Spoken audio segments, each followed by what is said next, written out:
Olá, alunos do 7º ano, tudo bem? Sejam muito bem-vindos a mais uma aula do nosso Contraturno Digital.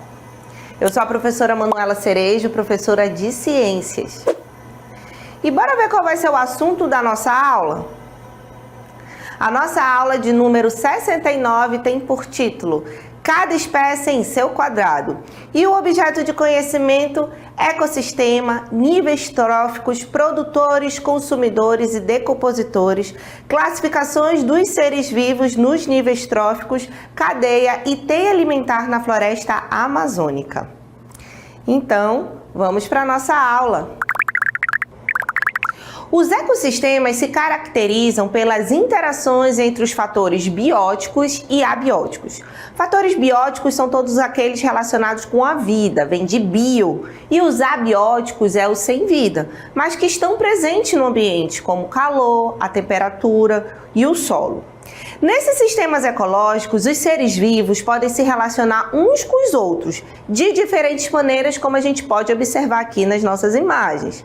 Reprodução, proteção, abrigo e até mesmo alimentação.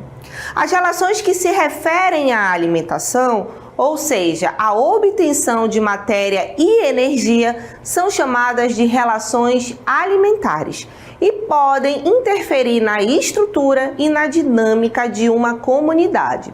Essas relações alimentares entre espécies a gente chama de cadeia alimentar. Todo o estudo da cadeia alimentar começou com esse pesquisador, o ecólogo britânico Charles Sutherland Elton. Ele foi o primeiro cientista a reconhecer que os seres vivos poderiam interagir em relação à obtenção dos alimentos em um mesmo ambiente. Foi ele que elaborou os princípios e conceitos da cadeia alimentar. Os organismos de uma cadeia alimentar podem ser agrupados de acordo com a sua principal fonte de energia. Conforme o número de etapas de transferência de energia a partir da fonte inicial, são atribuídas posições aos organismos na cadeia alimentar. E a essas posições nós chamamos de níveis tróficos ou níveis alimentares. Eu trouxe aqui um exemplo para vocês entenderem. O capim é o primeiro nível trófico e é o produtor, o gafanhoto é o segundo nível trófico e é o consumidor primário, o sapo é o terceiro nível trófico e é o consumidor secundário e a cobra ocupa o quarto nível trófico e é o consumidor terciário. A principal fonte de energia inicial nas cadeias alimentares é a luz solar. Ela pode ser transferida aos demais organismos sob a forma de energia química armazenada em moléculas orgânicas, ou seja, a planta, que é o produtor, é o ser autotrófico que é capaz de produzir o seu próprio alimento, é capaz de transformar a energia química em moléculas orgânicas e essa energia vai ser transferida a cada nível trófico dentro da cadeia alimentar. E aqui estou no meio da floresta amazônica, cercada de vegetação, de árvores, Vitória Régia, que representam os produtores. Os produtores correspondem ao primeiro nível trófico de qualquer cadeia alimentar, pois atuam na produção da matéria orgânica. Esse nível trófico inclui organismos autotróficos, que são aqueles capazes de fixar a energia luminosa na forma de energia química, transformando moléculas inorgânicas em moléculas orgânicas por meio da fotossíntese. Os produtores, eles produzem o seu próprio alimento e são fonte de matéria e energia para os organismos localizados no nível trófico subsequente. E esses organismos que estão localizados no nível trófico subsequente são os consumidores. Os consumidores correspondem ao nível trófico localizado logo após o produtor. A função do consumo das cadeias alimentares é exercida pelos organismos heterotróficos, que são aqueles incapazes de produzir o seu próprio alimento. Assim, esses organismos obtêm energia de que necessitam a partir dos produtores, por meio da ingestão dos próprios organismos vegetais, de outros organismos ou de restos orgânicos. Então aqui nós temos a nossa plantinha exercendo o papel de produtor. Quem for consumir essa planta será o nosso consumidor primário. Vamos ver aí quem vai representar o consumidor primário: o gafanhoto. Então, é importante a gente ressaltar que aqui nós temos dois níveis tróficos. O primeiro nível trófico representado pela planta, que é o produtor. O segundo nível trófico representado pelo gafanhoto, que é o consumidor primário. Na nossa cadeia alimentar, quem for consumir o gafanhoto será o nosso consumidor secundário, que aqui está representado pelo sapo. É importante a gente lembrar que o sapo ele ocupa o terceiro nível trófico na nossa cadeia e ele obtém a energia ao se alimentar do gafanhoto, mas essa energia também veio da planta lá do produtor, certo?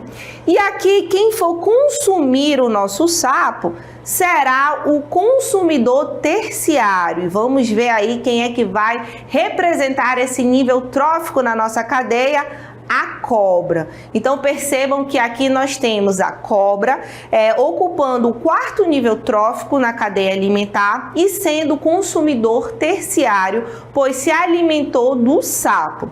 Lembrando que a cobra também tem energia do sapo, do gafanhoto e também do produtor. Na nossa cadeia, quem for consumir a cobra será o consumidor quaternário. E olha aí que veio bem rápido, é o nosso gavião real. Então, o gavião real é o consumidor quaternário, pois se alimentou da cobra. Essa cadeia, ela pode ter mais etapas? Pode, mas como o nosso exemplo aqui foi o gavião real e ele é um predador topo de cadeia, ele não tem quem o coma. Dessa maneira, o gavião real, um momento ele vai morrer. E quando ele morre, é aí que entram os decompositores.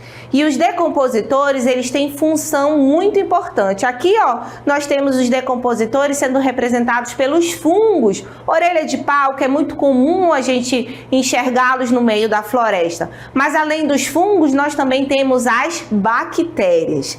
Então, tanto os fungos quanto as bactérias, eles têm essa importante função de devolver para o ambiente os minerais que estavam presentes lá no gavião real que morreu, certo? Então, os decompositores, eles devolvem ao ambiente a matéria inorgânica para que ela possa ser reutilizada lá pelo produtor no início da minha cadeia alimentar. E aqui eu tenho minha cadeia alimentar que eu acabei de apresentar para vocês, toda representada. Desde o produtor e todos os consumidores, consumidor primário, secundário, terciário e quaternário. Eu quero que vocês prestem bem atenção no sentido das setas, porque as setas elas apontam para o próximo nível que está recebendo energia. Há todo um fluxo de energia no decorrer da cadeia.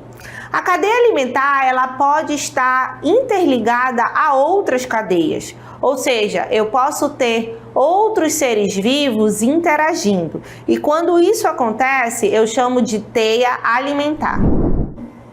E aqui eu tenho o exemplo de teia alimentar. A teia alimentar representa um conjunto de cadeias alimentares interligadas. Enquanto a cadeia alimentar representa uma sequência linear da relação em que os seres vivos estão em um ecossistema se alimentando, a teia alimentar são várias cadeias que se cruzam e se estabelecem de forma multidirecional, permitindo a passagem da matéria e da energia pelos ecossistemas. As cadeias e as teias alimentares são caracterizadas pela interdependência dos seres vivos envolvidos nas relações. Por isso que a retirada ou a inserção de uma ou mais espécies nesses sistemas bem como alterações na quantidade de organismos das populações, são fatores que podem interferir nas relações alimentares e na estrutura das comunidades. Ou seja, se, por exemplo, eu retiro a onça aqui da minha teia alimentar, vai haver um aumento no número de indivíduos de preguiças. E esse aumento de preguiças vai fazer com que essas preguiças queiram comer e precisam de mais alimento. E tudo isso pode gerar um desequilíbrio ambiental. E é por isso que nós não podemos introduzir espécies e nem retirar espécies de um ecossistema já bem estabelecido. E assim finalizamos a nossa aula do Contraturno Digital sobre níveis tróficos, cadeia alimentar e teia alimentar na Amazônia. Mas agora vamos para o nosso Aplicando.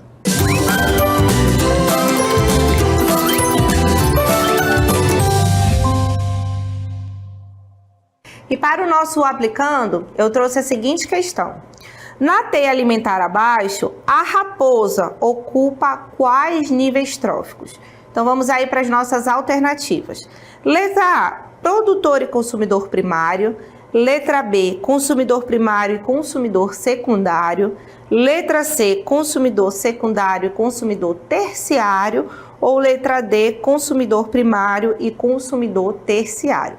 É importante você observar bem a posição da raposa nessa teia alimentar para que a gente consiga enxergar quais níveis tróficos ela está ocupando aí, certo?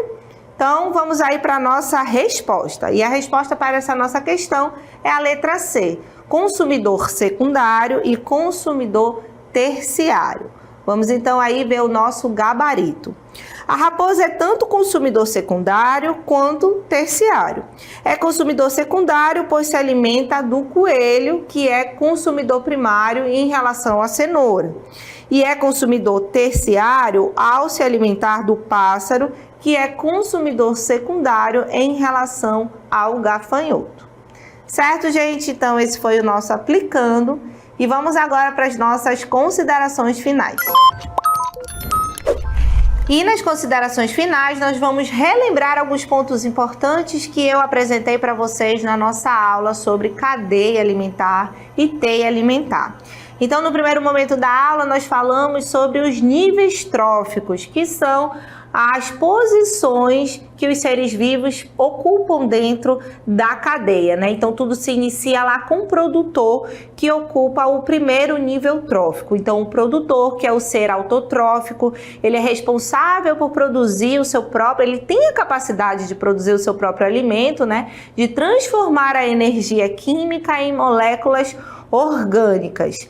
Em seguida, esse produtor, ele vai ser consumido, certo? E esse aí será o consumidor primário, que aqui no nosso exemplo está representado pelo gafanhoto. O consumidor primário, por ele consumir o produtor, ele também pode ser chamado de herbívoros, certo? E é bom a gente lembrar que os consumidores, eles são seres heterótrofos ou heterotróficos, que são os seres que não têm a capacidade de produzir o seu próprio alimento e por isso eles precisam se alimentar para obter a matéria e energia necessárias, certo? E aí nós temos o consumidor primário sendo representado pelo gafanhoto.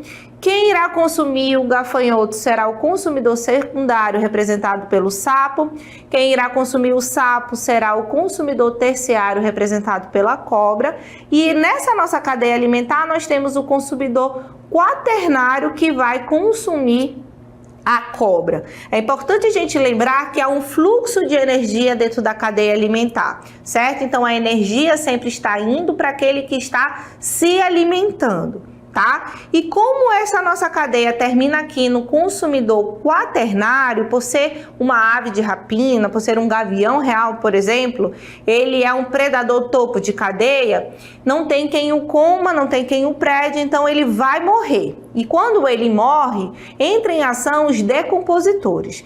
Lembrando que os decompositores são os fungos e as bactérias, e eles têm um papel fundamental no nosso meio ambiente, que é devolver para o ambiente novamente as substâncias inorgânicas que estavam presentes ali naquele ser vivo que agora está morto. E quando há essa devolução de substâncias inorgânicas, essas substâncias inorgânicas elas ficam disponíveis para que os produtores consigam absorver e reutilizá-las e dar início a todo um processo. A diferença entre cadeia alimentar e teia alimentar é que a teia alimentar eu tenho várias cadeias interligadas, ou seja, eu tenho vários seres vivos que estão interagindo. E assim finalizamos mais uma aula do nosso Contraturno Digital. E não se esqueçam de se inscrever no nosso canal do YouTube e sigam o @Contraturno Digital. Até a próxima!